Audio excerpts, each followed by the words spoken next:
commencer cette session qui porte sur la mobilité urbaine.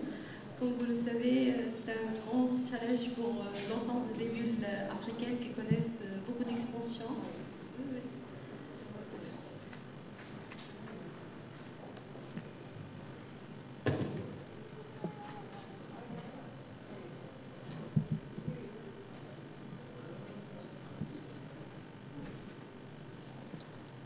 Comme vous le savez, notre continent africain connaît une grande expansion urbaine et ces expansions urbaines connaissent pas mal de problématiques au niveau du transport, au niveau de l'aménagement. Et aujourd'hui, sur notre panel, il y a un certain nombre d'experts qui vont débattre avec nous cette problématique, notamment de mobilité urbaine et de sa gestion et planification. Donc, je donne en premier lieu la parole à Madame Maria Dalloz Mota pour nous donner son avis par rapport au Cap-Vert, quelles sont les mesures qui ont été prises et le modèle de gestion de la mobilité urbaine par rapport au Cap-Vert. La parole à vous. Moi, je viens d'un petit pays même, comme César a chanté. C'est même un petit pays qui a une superficie de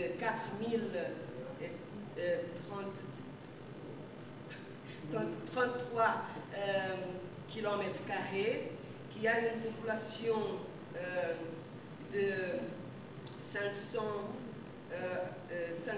000 approximativement, 500 000 habitants, qui a une densité populationnelle approximativement de 124 habitants par kilomètre carré.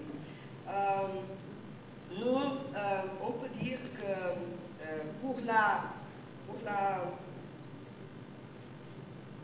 la superficie, à l'échelle, on peut dire que notre pays, mon pays, n'est pas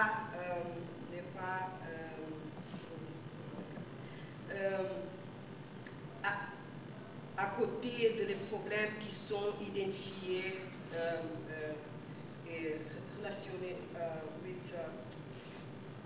avec toutes les questions qui sont identifiées. Ce qui concerne la mobilité urbaine, moi je peux dire que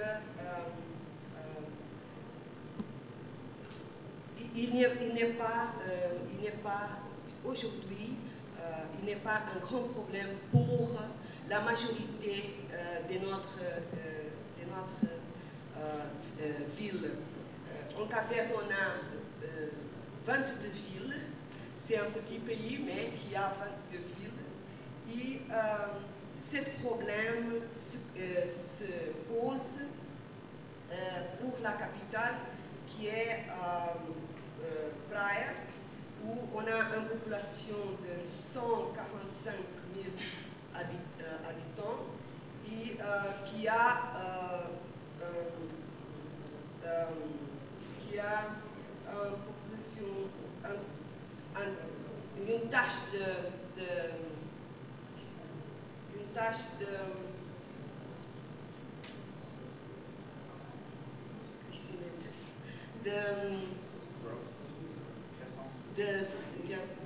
croissance urbaine approximativement de 3%.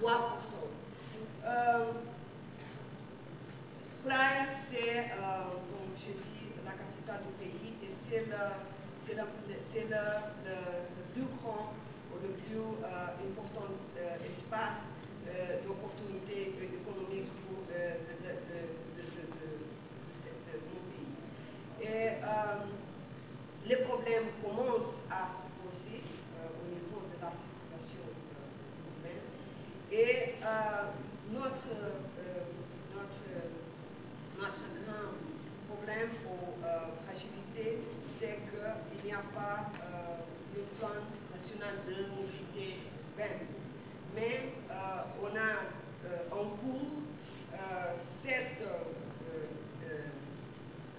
mesures qui, in order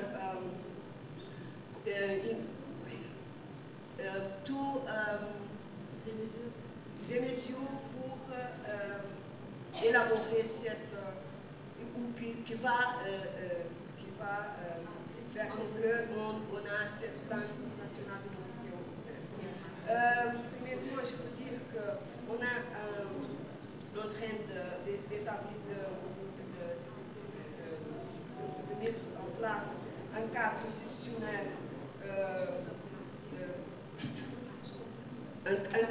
institutionnel pour implémenter la gouvernance urbaine.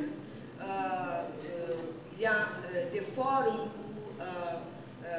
tous les pouvoirs centrales et municipales et privés participent, où ils décident sur les projets les plus importants pour la ville. Et il y a la préoccupation d'intégration des politiques de transport avec les politiques d'aménagement du territoire. En ce domaine, je peux dire que Cap-Vert est beaucoup avancé en ce qui concerne l'élaboration des plans directeurs municipaux. Tous les municipalités ont un plan directeur municipal où on fait l'intégration des politiques de transport. Un autre côté, pour dire que, comme vous savez, Cap-Vert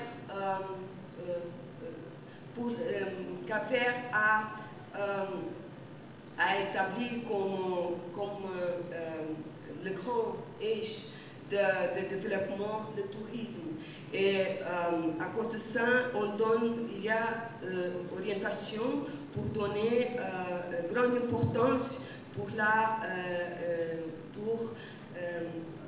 avoir des villes qui proportionnent une bonne qualité de vie. Et en ce qui concerne, on a commencé à promouvoir l'utilisation des transports non motorisés à travers la construction des infrastructures comme des cyclovies et zones pour pieds. Et d'un autre côté, on a la préoccupation d'établir maintenant des visions uniques et des consensus sur les villes intégrant les habitants en ce qu'on appelle de planification participative. Mais ça, dans une zone qu'on peut dire les zones non planifiées. Cap-Vert, comme les autres villes de l'Ouest africain, maintenant a cette pression urbaine très forte et on commence à avoir des phénomènes liés à des bidonvilles. Et on veut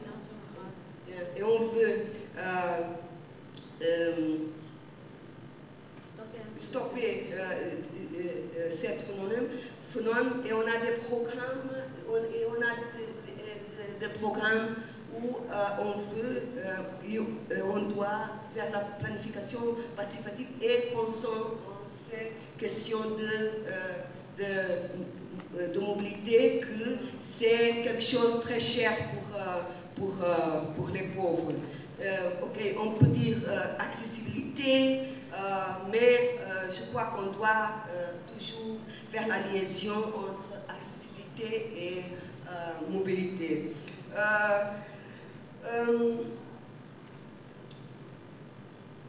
D'autres mesures qu'on a pour dire que on a un grand défi, c'est faire c'est pas pour aujourd'hui, mais pour l'avenir, que c'est faire la prévention de l'évolution de la fraude. Et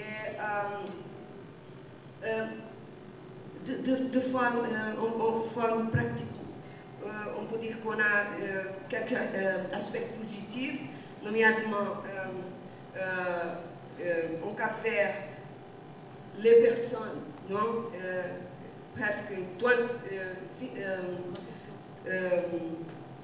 20% de la population va travailler à pied. 10% utilisent les taxis. Transport individuel, on n'a que 15% qui utilisent ce genre de transport. Et le transport public constitue 50% de la mobilité. Et il y a quelques aspects positifs et il y a quelques aspects négatifs. Les prix sont considérés normaux. On a une agence de régulation économique qui fixe ces prix-là. Non obstant, je ne sais pas comment dire, on a seulement deux compagnies de transport collectif. Et cette entreprise, ils font la rénovation pour eux-mêmes et l'ampliation régulière de cette fraude. Mais il y a aussi d'aspects négatifs. Ce qui concerne les aspects positifs, on peut dire que Cap-Vert a fait pendant les derniers ans un effort pour faire l'asphaltage, comment dire, tous les routes. Les routes sont presque tout. C'est la maintenance des chaussées. Non, asphaltades, non pierre. Asphaltage. Et ça amène quelques conforts, non? Là, on a une grande flotte de taxis. En Praia, je dis que c'est la capitale où ces problèmes se posent, mais se posent à notre échelle. Nous pouvons considérer ça un problème, mais peut-être d'autres points de vue, non. Après,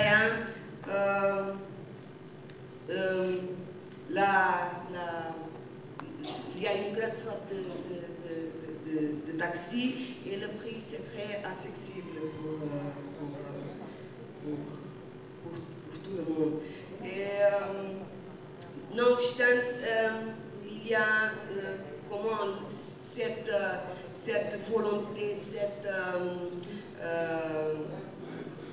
comment dire, abstention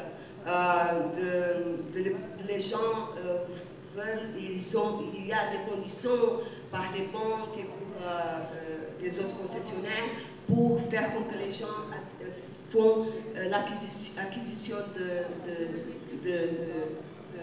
voitures.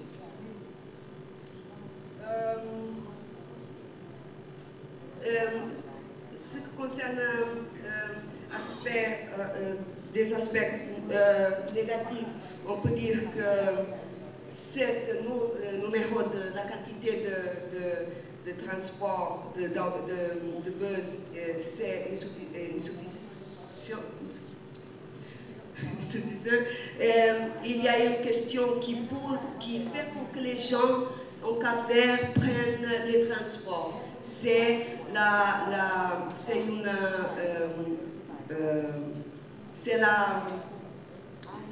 bad quality of dos passeios. Oh my God. Non, on a les routes, non, mais pour les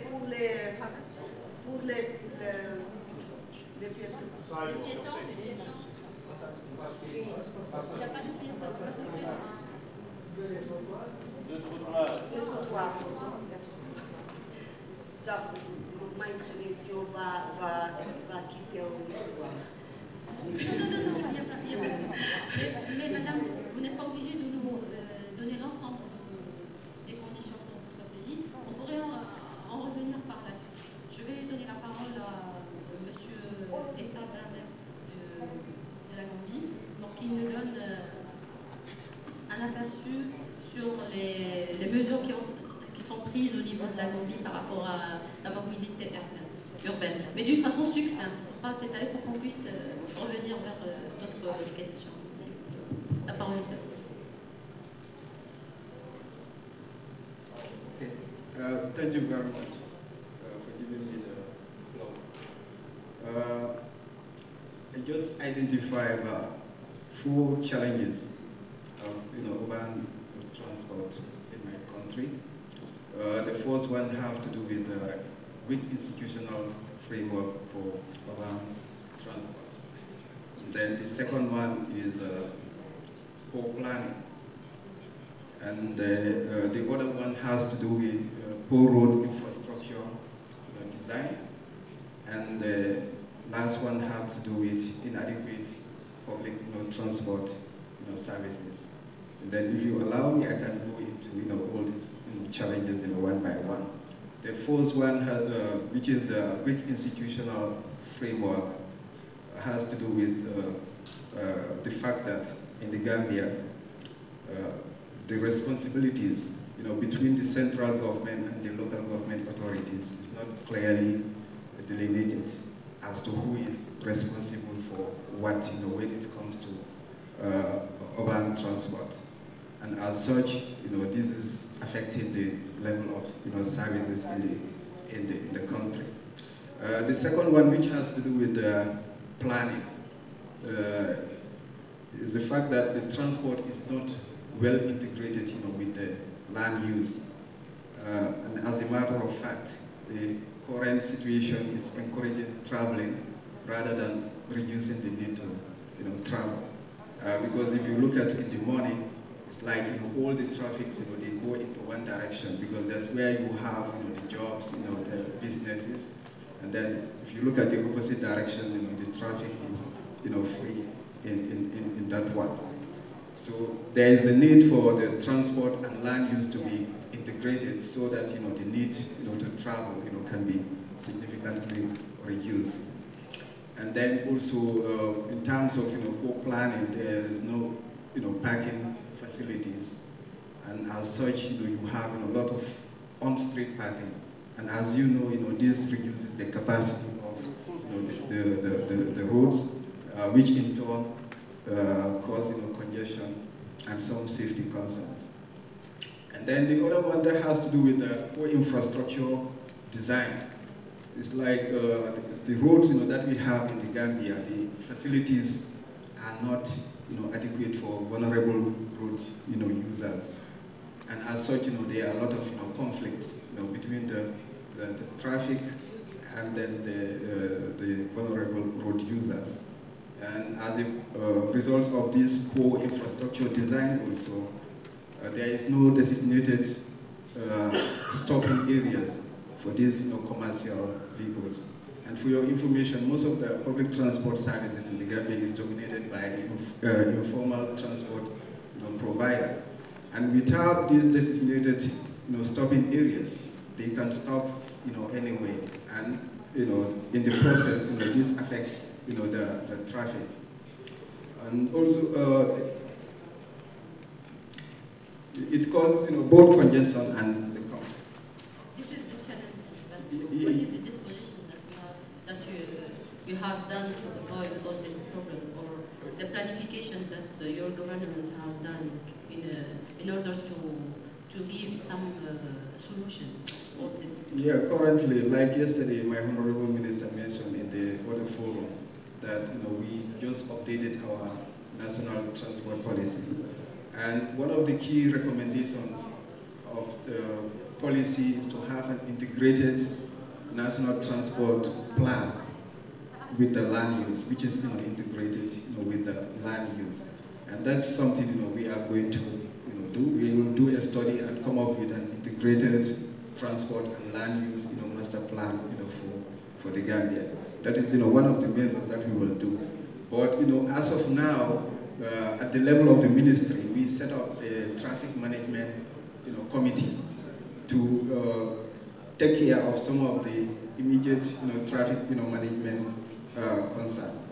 This committee is multi-sectoral. It consists of both the police, the staff from the municipalities, where we come together to identify some of the immediate traffic management measures in order to ease mobility within the urban area. And then also one key thing that we will be focusing on is the redesigning of some of the routes to enhance traffic flow and safety. And also the Honorable Minister has also given directives for the design review of the new constructions and reconstruction to ensure that the need of vulnerable road users are well taken care of.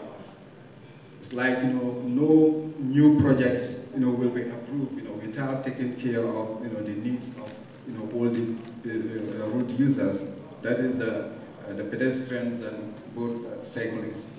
And also for the first time in my country, a modest amount was allocated for traffic management. We will use this money to create to redesign some of the areas where congestion is affected.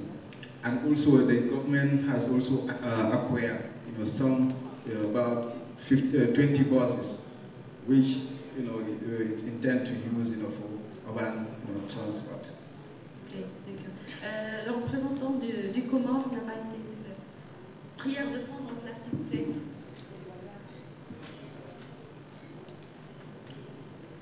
Excusez pour cette petite interruption. Donc, je cède la parole au représentant du Mali, Monsieur Osman Mega, le conseil technique du ministère du Transport, pour nous donner un aperçu des dispositions et des challenges que reconnaît le Mali pour la gestion de la mobilité urbaine dans ces villes.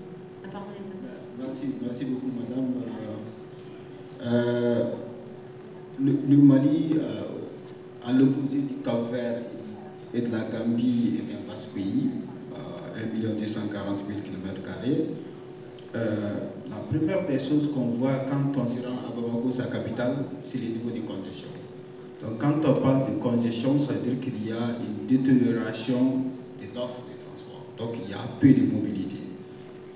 Ceci est dû au fait surtout que, bon, il y a quelques années, on disait dans nos pays que, bon, la population elle est rurale. Aujourd'hui, la population est pratiquement urbaine à cause de l'exode rural qui fait que, bon, tout le monde se retrouve en ville. C'est d'ailleurs de l'ordre de 50-50, de 50% de la population maintenant est urbaine. Ce qui se passe dans nos grandes villes, c'est que nous avons également des feux de régulation de la circulation, mais ces feux n'ont pas de coordination entre eux. C'est-à-dire que quand vous dépassez un feu, au feu suivant, le feu suivant ne s'inspire pas de ce qui se passe ailleurs. Donc les feux sont isolés, donc ça crée encore un peu de confusion. Nous avons eu des tentatives que, si vous permettez, je voudrais un peu rappeler dans les années 90. On a essayé, le gouvernement de la République, à mettre en place un système de transport urbain. Bon, vous connaissez nos pays, quand on dit transport urbain, c'est que bon, l'État prend des prêts ailleurs. Notamment, on a pris des bus Mercedes et puis Renault qu'on a amenés au Mali dans les années 90. Mais ce qui s'est passé, ces bus fonctionnaient très bien. Et les déplacements à l'intérieur de Bamako étaient à 80% assurés par ces bus-là. Mais malheureusement, nous avons eu un petit choc dans les années 94 dû à la dévaluation de notre monnaie. Et comme c'était des prêts dans le montant d'euros, par exemple, et donc avec la dévaluation, on s'est retrouvé soit à un dilemme, soit il fallait augmenter le tarif de transport pour rentabiliser, ou bien il fallait carrément cesser l'activité. Bon, on ne pouvait pas augmenter le tarif parce que c'est le gouvernement qui supportait ce système de transport en commun là. Donc on a voulu maintenant faire de la libération, donner au secteur privé la possibilité de se lancer dans le transport urbain. Malheureusement, là également il y a eu des échecs parce que bon, le secteur privé s'est contenté plutôt d'acheter des bus de seconde main et c'était des opérateurs à la fois individuels qui font que souvent ils n'ont pas un système de rentabilité interne comme une entreprise structurée. Et donc, avec conséquence, on a vu la prolifération des engins à 2 et 3 roues dans la circulation du Mali.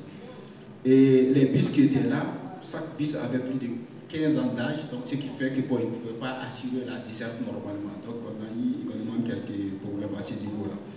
Également au niveau de l'infrastructure, l'infrastructure n'a pas pu s'adapter à l'évolution du trafic. Donc puisqu'il n'y avait pas de transport en commun, donc c'était les moyens individuels qui étaient développés, donc le trafic s'est augmenté et l'infrastructure est devenue, on va dire, inadéquate par rapport au trafic. Et quand vous regardez également dans nos grandes villes, notamment la capitale du Mali, c'est que c'est un système de mobilité où tout le monde se lève le matin pour converser vers le centre-ville.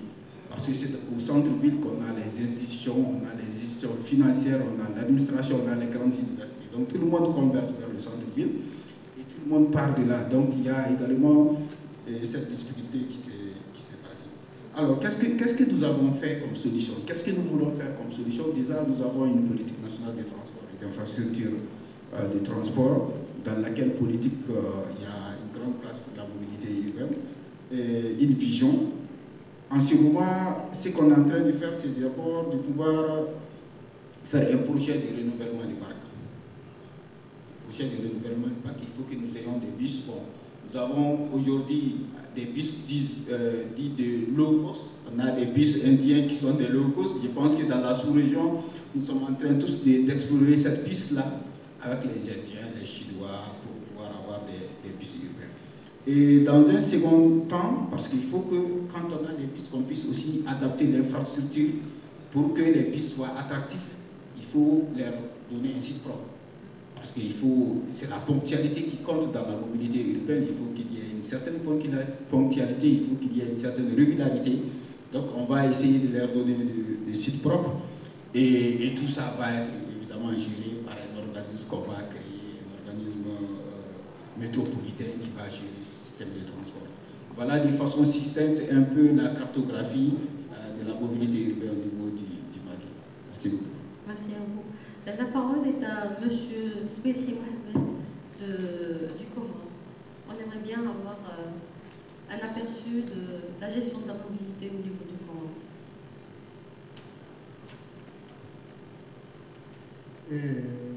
Bonjour tout le monde. Donc, je vais essayer d'abord de présenter brièvement le Comore.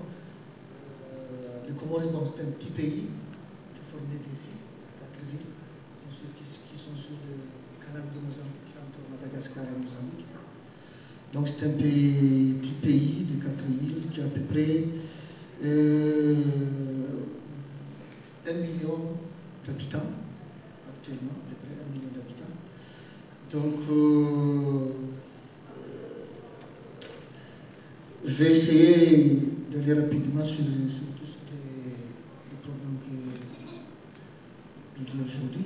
Donc, concernant par exemple pour les réseaux routiers, avant tout, je vais essayer de présenter les réseaux routiers au Comore, parce que nos routes, disons, ça représente à peu près 800 km. Presque toutes les routes sur Comore sont presque tous goudronnés. Et puis pour les activités, même si ils sont goudronnés bien sûr, mais à ce moment, vraiment, on a des problèmes sur les routes parce que les routes sont tellement dégradées parce qu'il y a à peine 15 ans, comme ça, on n'a pas eu de l'entretien courant, disons. Donc les routes sont dégradées presque à 60-70%. D'où à chaque fois, bon, pour les taxis, donc ça crée beaucoup d'accidents parce qu'il y a de mauvaises routes actuellement. Donc c'est surtout parmi les facteurs qui créent vraiment les accidents parce qu'il y a de mauvaises routes. Donc, et le système de transport au Comores, normalement, ce n'est pas bien organisé pour le moment parce que normalement, il n'y a pas, disons, une société ou bien qui sont comme ça spécialisées pour faire ce transport. Mais chacun a la voiture, donc peut faire le taxi. Et puis, il y a des groupements de chauffeurs comme ça, qui font un syndicat des chauffeurs, c'est tout juste comme ça. Mais il n'y a pas, disons, comment dirais-je, une association, bien une société d'organisation. Donc non, il n'y a pas actuellement.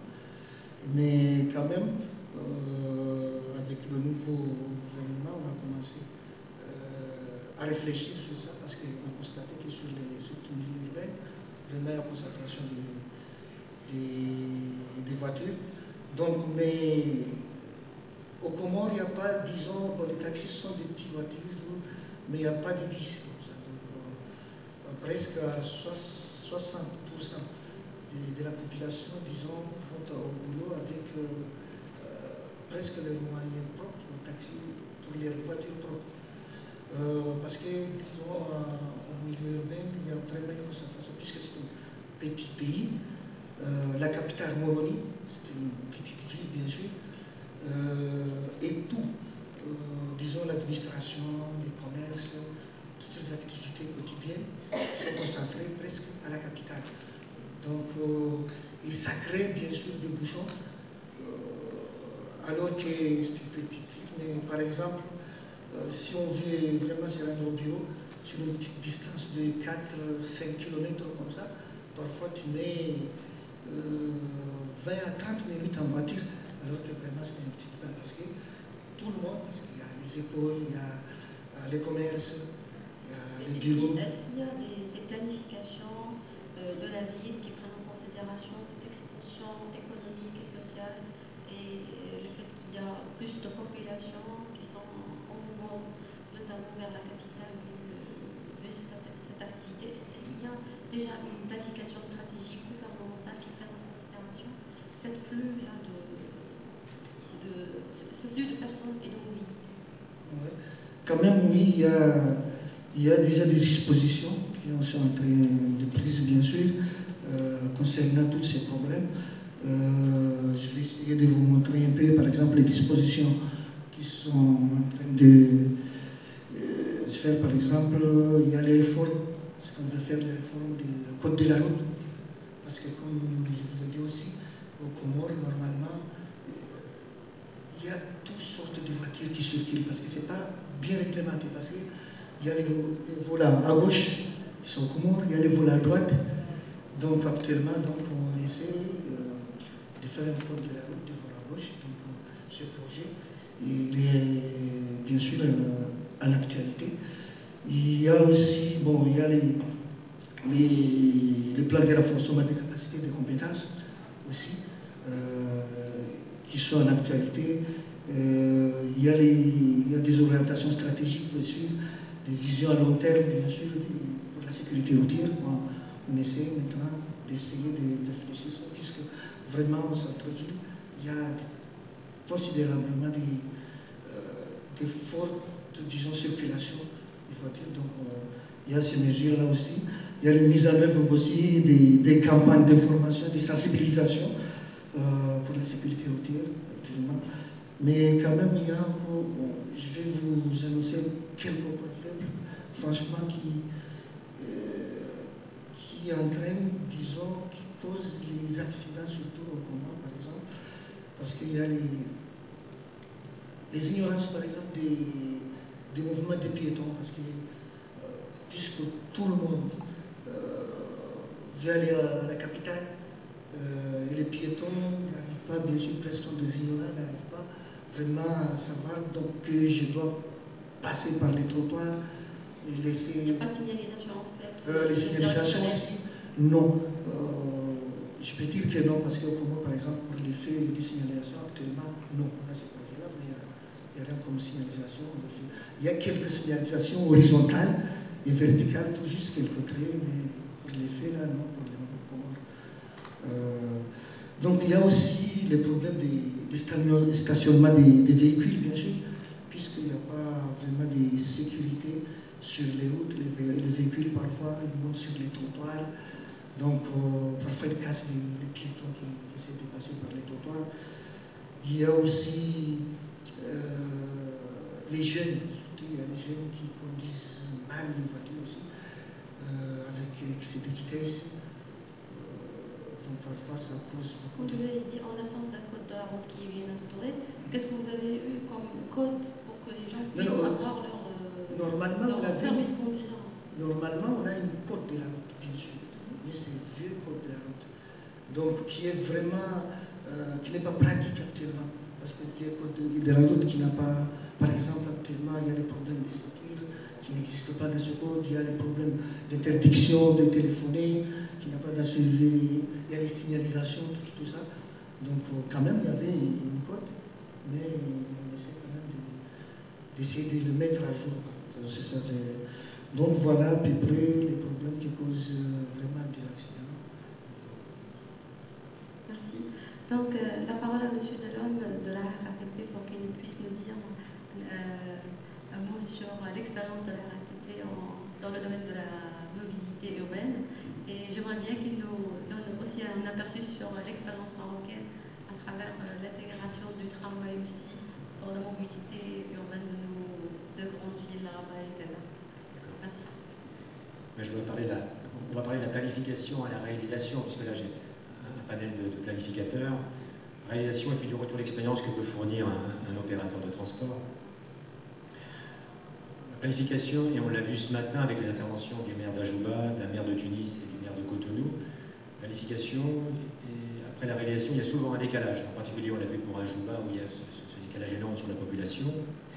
Ce qui fait qu'un opérateur comme nous, je vais revenir sur qui on est, a les pires difficultés à un moment ou à un autre à faire circuler ces véhicules en agglomération, d'où le problème de sécurité qui nous ramène quand même à la question initiale du forum. Donc Arrêta PDF, quand même, en quelques mots pour présenter, c'est un grand groupe de transport international, filiale de la RATP, que certains connaissent, qui opère le réseau parisien, qui est présente dans 14 pays, 5 milliards de chiffres d'affaires, qui opère tous les moyens de transport imaginables et qui a une foultitude de compétences. Au-delà d'être transporteur, il y a des compétences immobilières, il y a des compétences dans à peu près tous les domaines. Donc c'est vraiment un puits de science en termes de mobilité. Et donc quand on parle de planification, on parle de périmètre urbain et on l'a vu, ça peut être assez erratique. Et pour un transporteur, on arrive à ces problèmes de sécurité où il est difficile avec nos véhicules de les faire circuler. Vous avez parlé du tramway, on y reviendra. Mais les bus comme les véhicules, on voit l'indiscipline que vous avez signalée tout à l'heure au Comores ou dans d'autres pays, mais je crois que c'est vrai dans tous les pays. Il y a toujours un moment, une mobilette ou un scooter qui va vouloir faire la course avec nos véhicules. Donc on a un vrai problème d'insécurité. Alors comment on le traite? Nous, on le traite à travers trois volets, trois grandes jambes. C'est l'humain d'abord, bien entendu, le véhicule, et c'est là-dessus que je vais plutôt m'attarder, le retour vers les collectivités, donc un retour d'expérience vers la planification. Alors, brièvement, l'humain, la plupart des accidents ont quand même une cause humaine, donc manque d'attention, tout ce que vous voulez. Donc on a des vrais programmes de formation, de reformation, d'entraînement, de sélection, pour que nos conducteurs soient au top pour faire face à l'environnement urbain.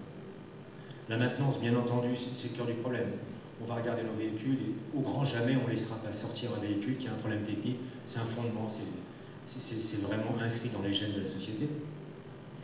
Et si je m'attarde sur le retour d'expérience, c'est que l'essence même d'un opérateur de transport, c'est de faire corps avec son autorité organisatrice, donc d'assurer un dialogue avec elle. Et le dialogue, il se passe à travers un retour d'expérience qui doit servir aux planificateurs, à mon sens. C'est tout le dialogue qu'on a autour des thèmes sur la sécurité routière, Donc ça passe par exemple par une discussion autour des points d'accidentologie. On remarque souvent qu'il y a des points d'accidentologie qui sont plus importants que d'autres. Et là, il y a un vrai travail à faire avec les urbanistes, les planificateurs, pour comment demain nous allons faire pour réaménager ce carrefour, changer ce rond-point, pour que la sécurité soit au rendez-vous. Ça va de pair quand on crée un pôle d'échange ou une gare routière. On ne peut pas planter une gare routière au milieu du paysage sans avoir étudié auparavant les règles de circulation des piétons, les règles de circulation des véhicules. Parce qu'on a souvent, je crois que c'est important de le rappeler, je vais revenir à la fin, c'est un véhicule contre un piéton, c'est toujours le véhicule qui gagne. Nos véhicules, c'est intangible. Donc on a toutes les études à faire sur les aménagements urbains, sur les flux de piétons, et tout ça, ça passe aussi toujours en collaboration avec l'autorité organisatrice, la collectivité, par une vraie sensibilisation des populations, une vraie sensibilisation des élèves. Donc ça passe par des volets d'éducation avec des programmes de sensibilisation et des programmes de sensibilisation au poids du véhicule. Je reviens à la question ici que vous avez posée. Il y a une très belle campagne qui a été faite à Casablanca où on compare le tramway à une centaine d'éléphants, je ne sais plus si le nombre est exact, mais une centaine d'éléphants, pour que les gens comprennent bien que dans tous les cas, ils auront tort. S'ils s'amusent à défier un tramway, ils auront tort. Et on en a vu quelques-uns défier les tramways. Donc c'est une vraie collaboration, parce que le tramway de Casablanca est une réussite. C'est une réussite commerciale, c'est une réussite dans la ville, il est inséré dans la ville, les gens s'y sont habitués. Je pense qu'il a fait un bien fou à la mobilité. Ce n'est pas l'aboutissement contre la mobilité sur Casa, mais il a fait un bien fou. Mais vous avez raison, les gens au début l'ont regardé avec admiration, maintenant le voient en cherchant à le défier. Donc on a quand même quelques incidents de circulation, voire accidents, qui peuvent bloquer. Et quand il y a un accident, ça bloque tout le monde. Et ça embête les centaines de milliers de passagers qui prennent le train. Et donc, pour conclure sur ce sujet, je crois qu'il y a un vrai retour d'expérience. Ces campagnes qu'on fait ont un retour d'expérience vers les populations. Ces prises de conscience des populations peuvent être prises en compte par les planificateurs quand on parle de mobilité de piétons et autres. Je pense qu'il y a un vrai retour d'expérience qui fait que notre groupe RATP-Dev est en vraie discussion avec les collectivités pour avoir ce retour d'information. Merci. Donc, si je peux juste donner un aperçu par rapport au Maroc, nous, dans notre pays qui connaît pas mal d'expansion des chantiers urbains, donc la question de la mobilité urbaine est parfaitement posée.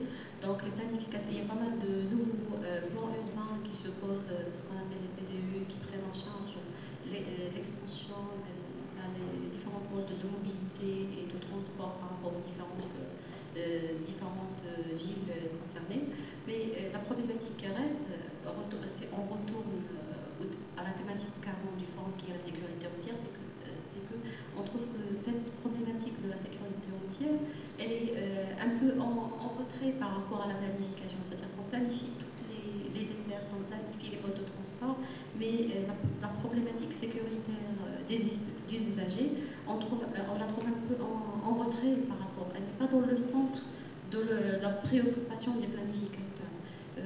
D'après vous, ça c'est une question aux différents panélistes, bien sûr selon comment peut-on prendre en considération cette problématique de sécurité des usagers, notamment des usagers de la route, vis-à-vis de la mobilité, de l'ensemble des planifications par rapport à la mobilité urbaine. La parole est à vous. Vous pouvez répondre sur votre...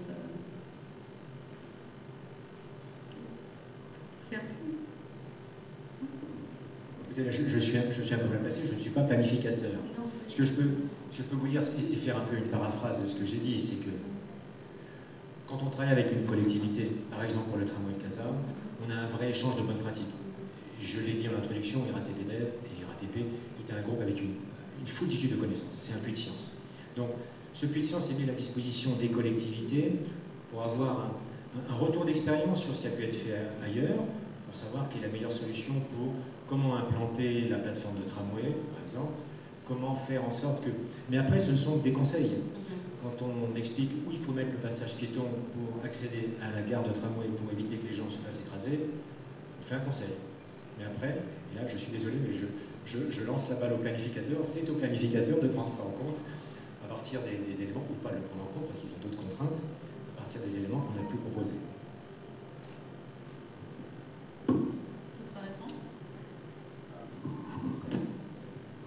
Merci beaucoup, madame.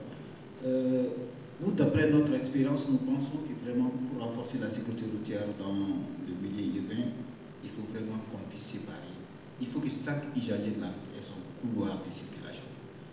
Aujourd'hui, ce que nous avons fait, de plus en plus, il y a des gens qui sont tués même sur les passages piétons. Donc nous avons essayé de multiplier des passerelles pour faire passer les piétons un peu au-dessus de la route. Et là également, nous avons des problèmes parce que bon, les personnes à mobilité réduite, les personnes handicapées, les personnes âgées pensent que monter 5 mètres pour passer d'une route à une autre, ça donne souvent des vertiges. Mais c'est mieux qu'un accident de la circulation routière. Alors, ce qu'il faut, c'est, vous avez parlé de planification, c'est vrai, il faut vraiment un plan de mobilité, un véritable plan de mobilité qui va s'étaler sur plusieurs années, qui puisse regarder un peu les niveaux de saturation même du réseau. Parce qu'aujourd'hui, ce que nous faisons, nous soignons la maladie au temps d'eux. Après, bon, dans 5 ans, on se rend compte que bon, ce que nous avons planifié aujourd'hui ne correspond plus aux besoins dans 5 ans. Donc, il faut vraiment voir les niveaux de saturation en fonction même de l'évolution démographique, comme on l'a vu dans nos pays. C'est la même chose au Cap-Vert, à Praia comme à Bamako, l'évolution démographique est de l'ordre de 3% par an. Donc, ce n'est pas à négliger. Donc, il faut également regarder tout ce qui va avec cette planification, les impacts sociaux, environnementaux et tout ça. Et puis, quand on va développer les systèmes de transport, comme c'est le cas peut-être chez vous, il faut qu'on arrive vraiment à réduire à part modale les autres modes de transport, c'est-à-dire les véhicules particuliers, les gens à des roues. Il faut vraiment réduire les parts modales pour donner plus de priorité au transport en commun. Et comme nous parlons de milieu urbain, il faut que bon, les gigaliers, les piétons aient plus de priorité que les voitures. Parce que ce n'est pas le concept que nous avons, en tout cas dans nos pays en voie de développement, parce que nous pensons que la route, la circulation, c'est pour les engins motorisés et que les piétons n'ont rien à faire là. Donc il faut donner plus Moi j'ai vu dans certains pays aujourd'hui, ils ont même divisé la route par 2 pour donner plus de place aux trottoirs, aux pistes cyclables, etc. Donc c'est des pratiques comme ça que nous devons également encourager chez nous pour vraiment avoir une mobilité urbaine qui puisse tenir compte de la sécurité routière.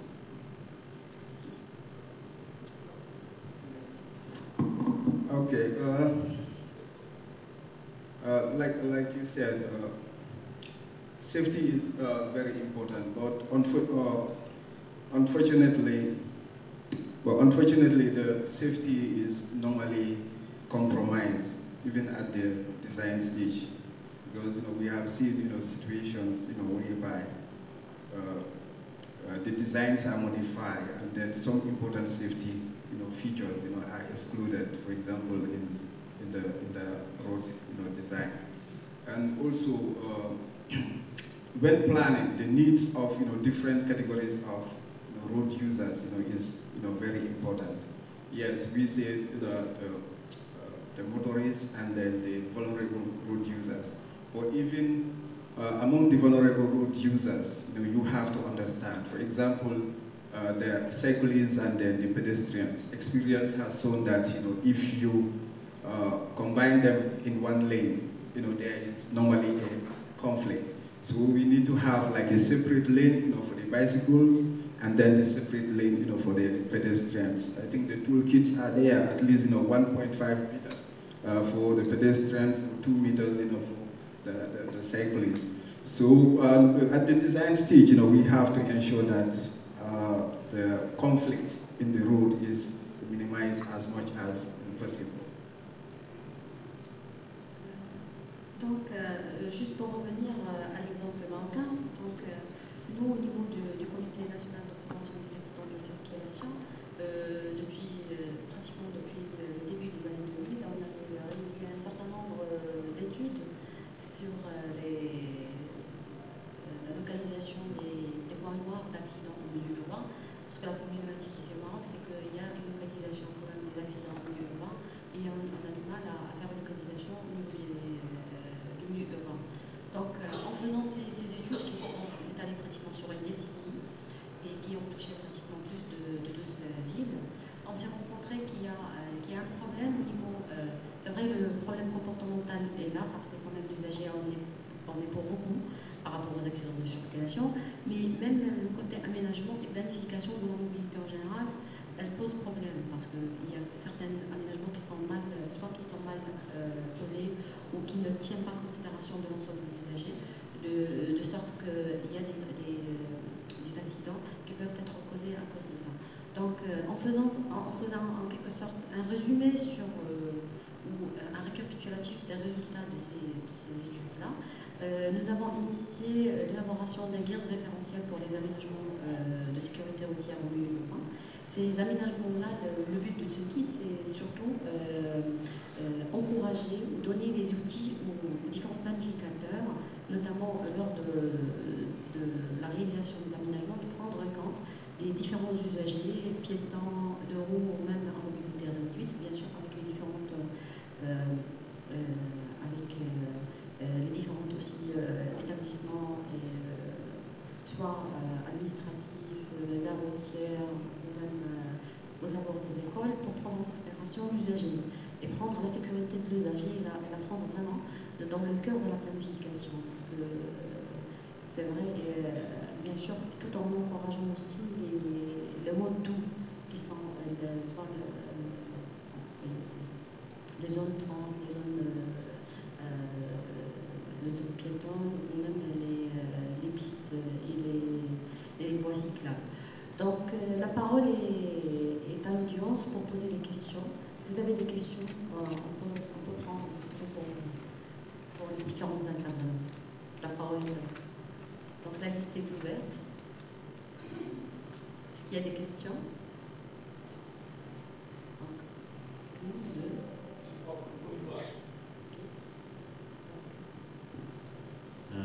Yes, hello. My name is Patrick van Egmond. I'm from Lux Mobility. We deal with urban mobility. We're coming from Luxembourg. We try to work now in a number of cities, Dakar, Abuja, in Africa. And actually, I see a chance for the African cities, but also a challenge. But I now see that the modal split of private cars is, I hear 15% in Cabo Verde, but in a lot of cities it's around 7%. Whereas in Europe, we're now at modal split levels about 70%. So we also try to plan to get the cars out of the city center, and you still don't have them. But if economic development increase, you also get more cars into your cities.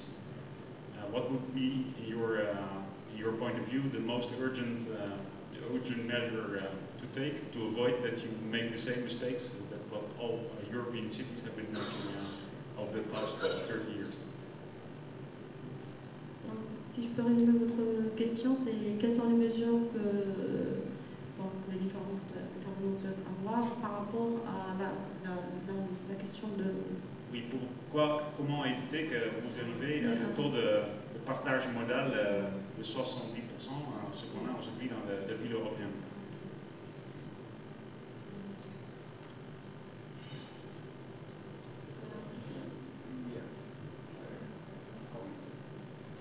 Yeah, you talk about the modal split. In Europe, it's almost like opposite in what prevails in Africa. I think, in some of the European countries, they have they have integrated both the land use and the transport, and at the same time, they improve their public, transport. But unfortunately, in most African, countries, public transport is not very much, developed. On the contrary, what we are even beginning to see is like the modal split, is even going higher in terms of, the private, car use than even this, transit and others. So to me, I think the African countries, we need to develop our public transport, services, and then come up, with, incentives like, park and ride, and other incentives, to encourage, people to be using public transport. Through, those innovations, I'm sure, the modal split, for the public transport usage will go up.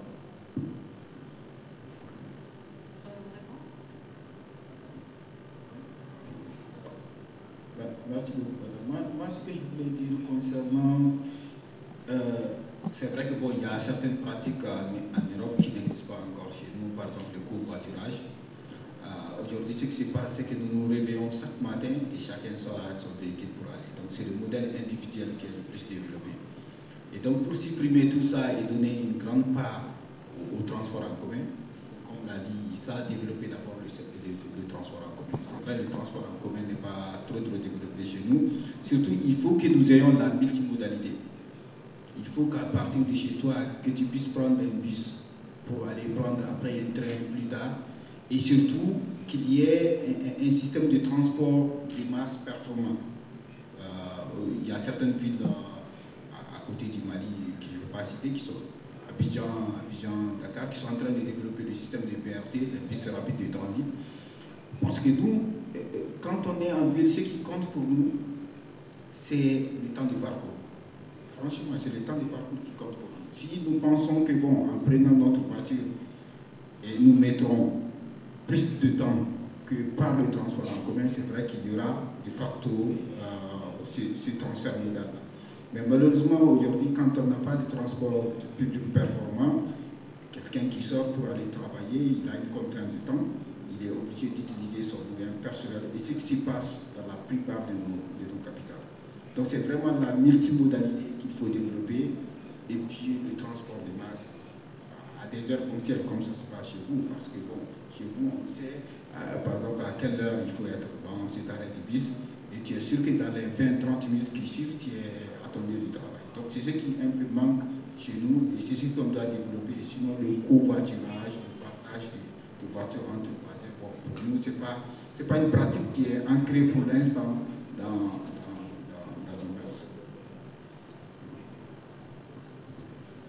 Moi, ce que je peux dire, c'est que on n'a pas maintenant... C'est pas un grand problème pour nous maintenant, mais c'est un problème qu'on doit, comme vous avez dit, penser aujourd'hui, non?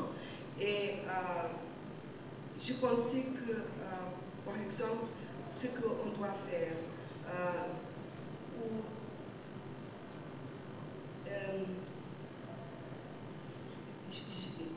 me permet de faire, d'aller un peu vers.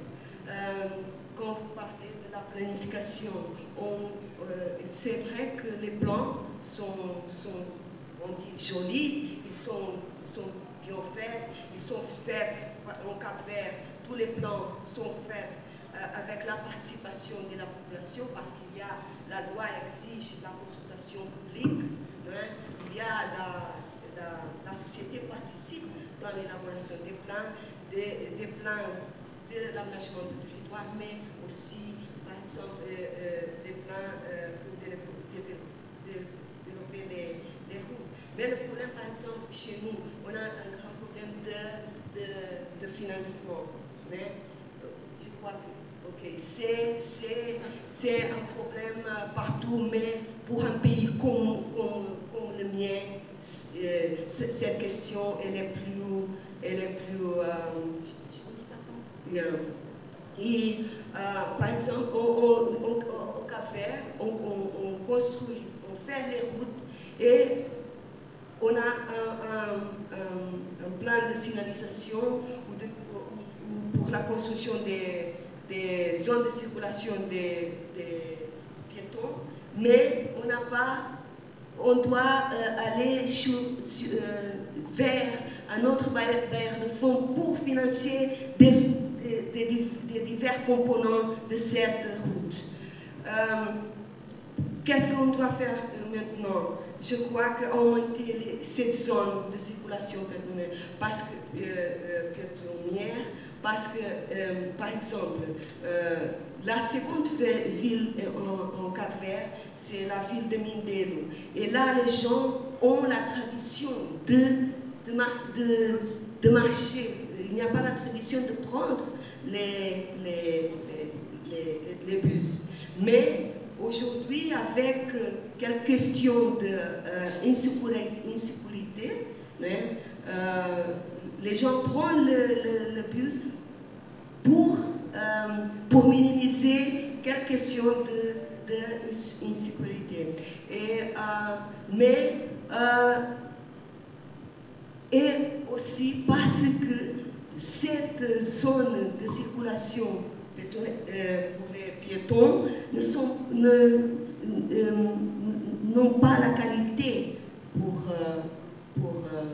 circulation. Et je crois aussi qu'aujourd'hui, ce qu'on doit faire dans mon pays, c'est aussi augmenter les services de transport public, et l'État doivent subventionner cette service.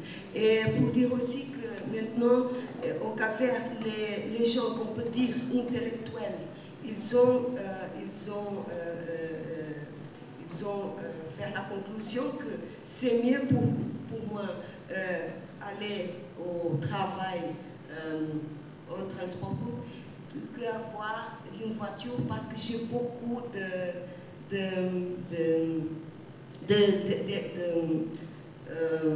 coûts.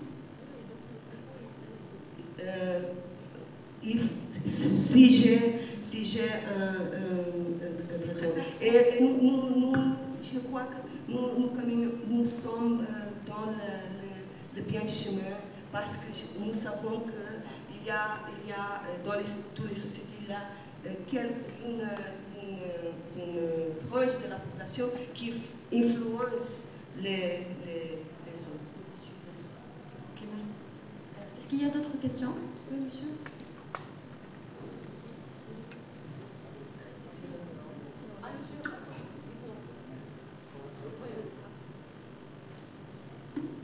Est-ce qu'il y a d'autres qui souhaitent intervenir? Comme ça, pour répondre à l'autre, répondre à deux autres.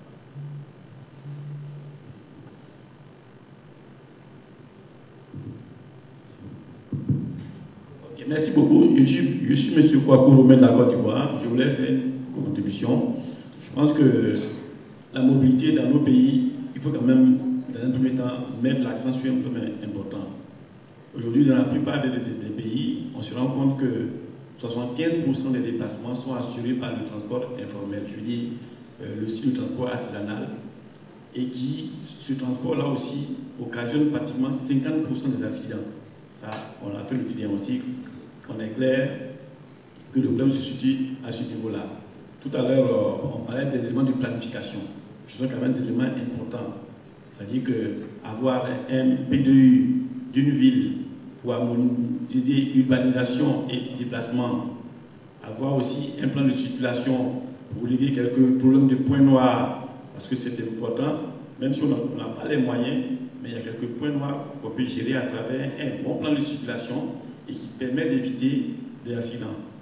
Donc il y a les éléments de planification qui sont essentiels. Il faut les avoir, et on doit pouvoir les avoir dans nos pays, dans nos villes. Donc un PDU, ensuite un plan de circulation. Et je vais aussi parler un peu du système de transport. On est obligé de s'orienter, tout à l'heure, mon ami Maïga l'a bien dit, on est obligé de s'orienter vers les transports de masse. Si l'État ne trouve pas une solution pérenne dans la durée pour organiser le système de transport urbain, on ne pourra jamais trouver une solution et on va aller à des problèmes d'insécurité routière.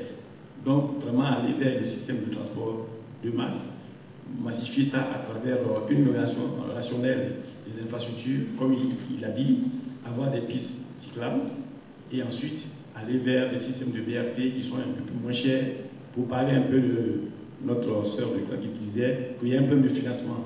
L'État n'a pas les moyens, mais on peut aussi faire appel au privé, qui peut, à travers un partenariat public-privé, nous appuyer pour réaliser ces grands projets-là. Je pense que ça aussi, c'est une voie pour faire face au problème de financement. Vraiment, c'était un peu une contribution que j'ai voulu faire et exhorter un peu nos États à aller dans ce sens-là. Merci beaucoup. Merci.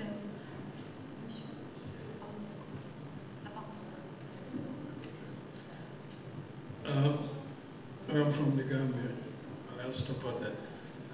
My question goes to the panelists. I know we are talking about urban mobility, and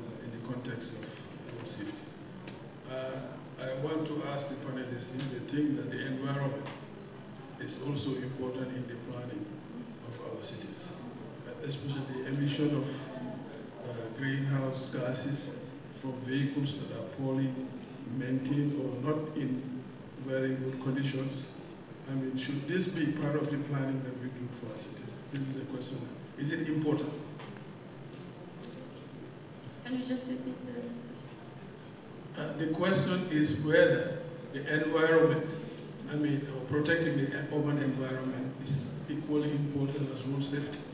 I mean, if it's being given consideration in our urban planning, that's what I'm trying to ask. Donc, la question, c'est... Oui. Merci.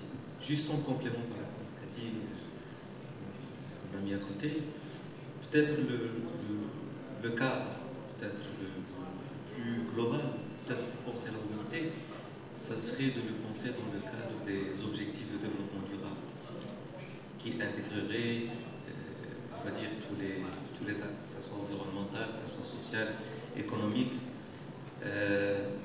mais également le côté sécurité routière.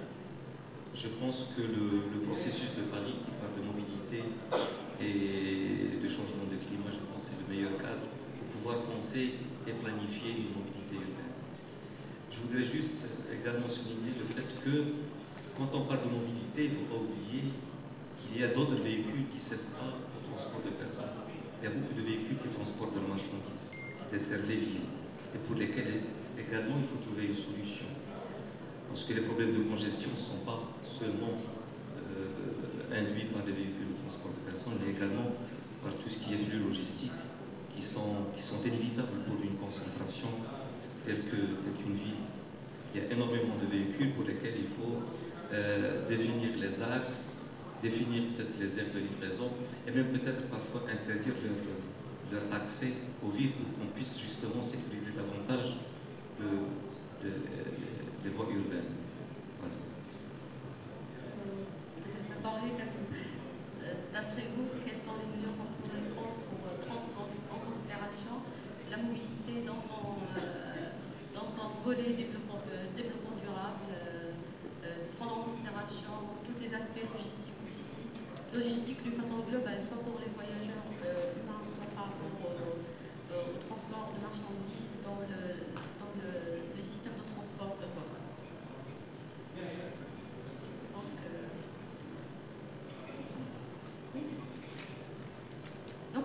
Okay,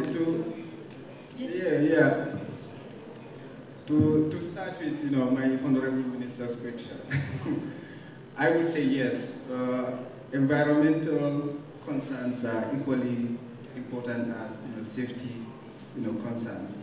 But the good news is, like, in transport, sometimes some transport objectives can be complementary. For example, in this case, safety and environmental, objectives. For example, the measures, that we are talking about, improving managing the traffic so that you can have smooth flow of, traffic will help, to reduce acceleration and deceleration. Because, it is during acceleration and deceleration that, the vehicle emit, more, gases into the air. So, as part of the safety concern, if you enhance the flow of the traffic, in another sense, you are kind of enhancing the environmental concern. And at the same time, also, if you encourage, for example, like public, transport services, it's like you are discouraging private vehicles, from emitting, more gases. Yeah, and I would say, yeah, equally the environmental concerns should be equally taken care of as the safety concerns.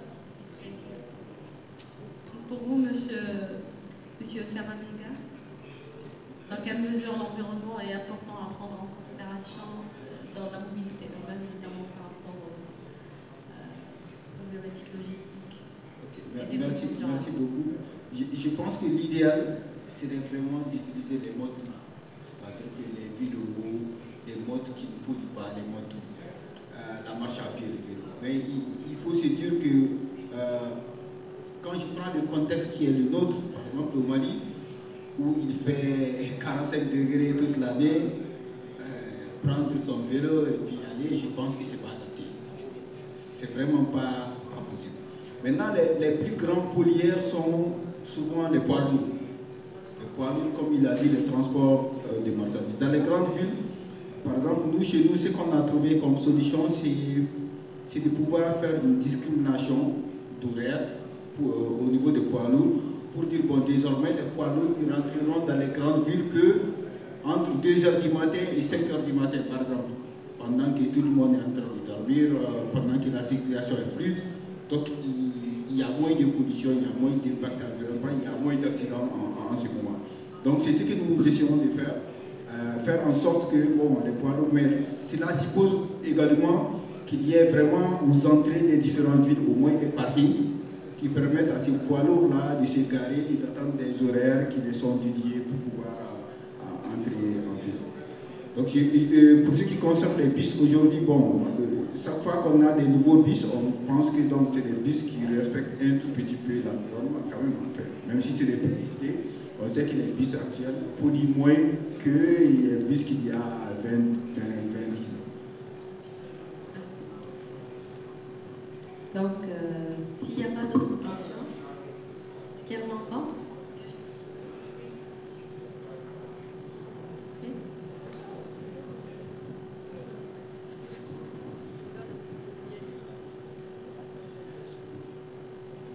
Marofi, donc je suis représentant d'une société d'ingénierie espagnole au Maroc. C'est vrai que la planification, l'aspect environnemental, tout ça c'est important pour la mobilité urbaine, mais aussi les nouvelles technologies, la mobilité intelligente. On parle peu en Afrique, alors que les nouvelles technologies maintenant pour la gestion des villes, la gestion des feux tricolores, la gestion de toute la mobilité devient une façon très efficace pour la gestion de la mobilité urbaine. Comment on peut rattraper, on va dire, le retard et vraiment profiter des outils maintenant qui existent pour gérer la mobilité. Merci.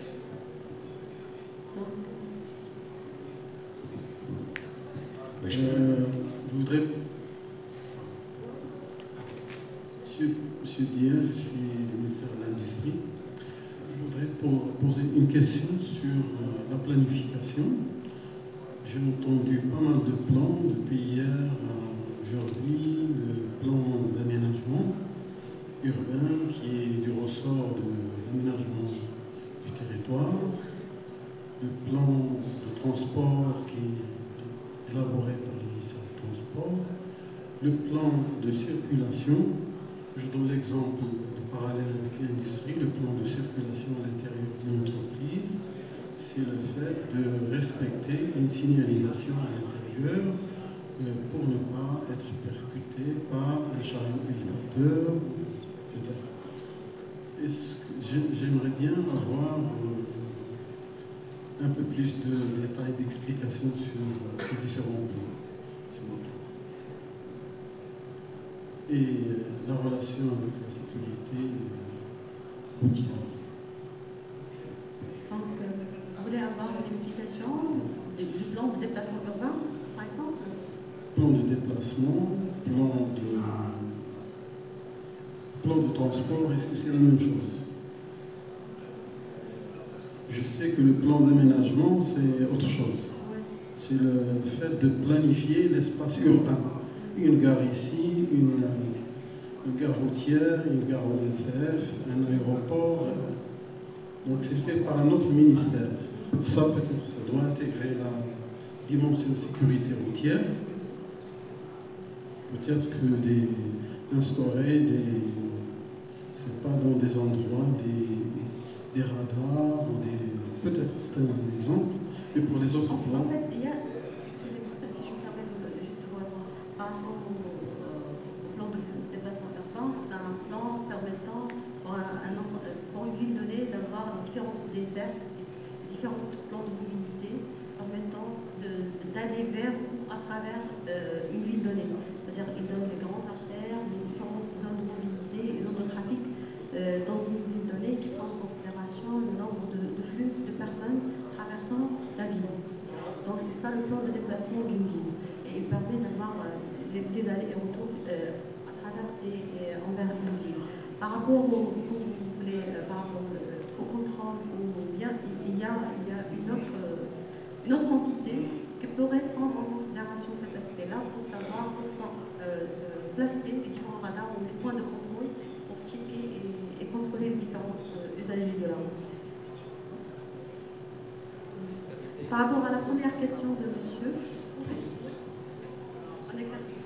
Merci. Juste par rapport à la question de notre ami du ministère de l'Industrie, je ne sais pas si vous êtes au courant, c'est que le ministère des Transports que j'appartiens, il a pris l'initiative à un certain moment d'élaborer une feuille de route de mobilité durable au Maroc. Et cette initiative, il a fait intervenir en fait l'ensemble des départements. C'était un processus qui a duré plusieurs mois et pendant lequel on s'est concerté d'une manière parfois bilatérale, parfois multilatérale au sein des réunions de groupes de travail et qui aboutit à une feuille de route où on a, si vous voulez, énuméré quelques axes pour pouvoir arriver à terme à une mobilité durable concertée entre les différents intervenants que vous avez fait allusion. Je peux vous citer quelques axes auxquels aboutit la feuille de route. C'est d'abord l'axe de la transformation urbaine synergétique, donc tout ce qui est aménagement en milieu urbain, comment faut-il le faire pour justement minimiser les déplacements et agir d'une manière, si vous voulez, anticipée, non pas comme un panéliste l'a signalé, aller chercher une solution, mais ne pas créer de problème à l'origine. Deuxième axe, c'est tout ce qui est énergie carbone. Et là, bien sûr, on a fait référence à la nouvelle stratégie de notre pays en matière d'énergie. Le troisième axe, c'était l'optimisation de l'efficacité énergétique et des modes et des systèmes. Quatrième axe, c'est défragmenter, raccourcir les chaînes logistiques. Vous savez que le Maroc, maintenant, depuis 2010, en fait, il a une stratégie nationale de développement de la compétitivité logistique. Cette stratégie, il a pour objectif, en fait, de traiter les flux les plus importants qui engendrent, on va dire, le plus de déplacements de véhicules au Maroc. Pas des véhicules, exemple Zneta, par exemple, mais il y a d'autres plateformes qui sont en cours que ce soit Agadir, que ce soit Rafas, qui sont en projet à Tanger également. Donc, il y a le cinquième axe, c'est justement, je l'ai dit tout à l'heure, c'est réduire les déplacements qui ne sont pas nécessaires, moyennant des aménagements, peut-être d'équipements publics,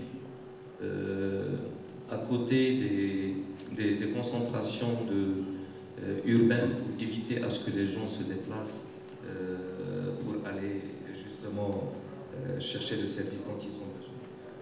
Le sixième axe, c'est trouver des solutions adaptées au monde rural. Le monde urbain et le monde rural sont deux mondes totalement différents et où précisément au niveau du monde rural, on ne trouve pas toutes les facilités qu'on a au niveau d'une ville. Septième axe, c'est la construction et l'adaptation des infrastructures existantes.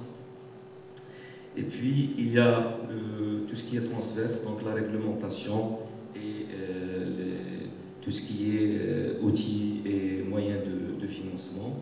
Et puis, le dernier axe, c'est celui de la sécurité routière. Donc ça, c'est un petit peu l'essentiel des axes de la feuille de route. C'est un exercice qui a été mené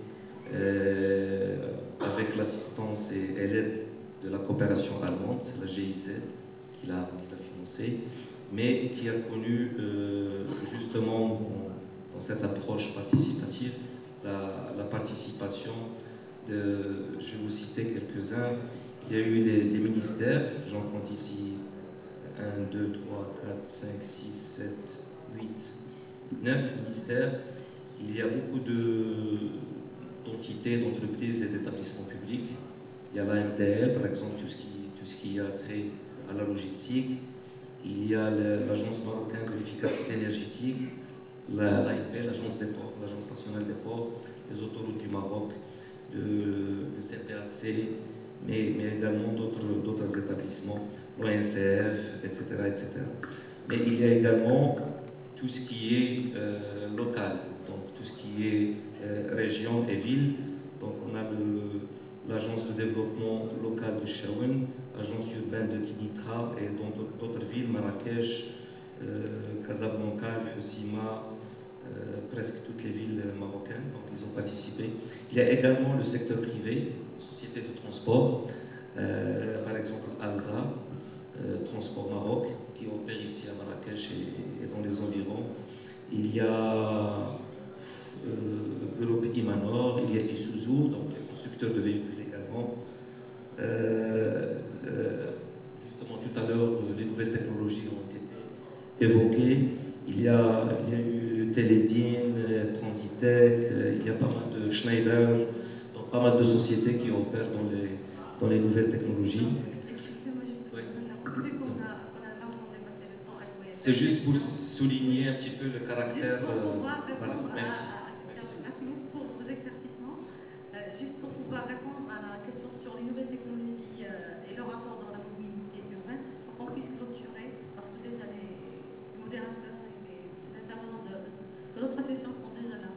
Donc la parole est à monsieur Delhomme pour qu'on puisse... Je vais être très bref, j'ai bien compris.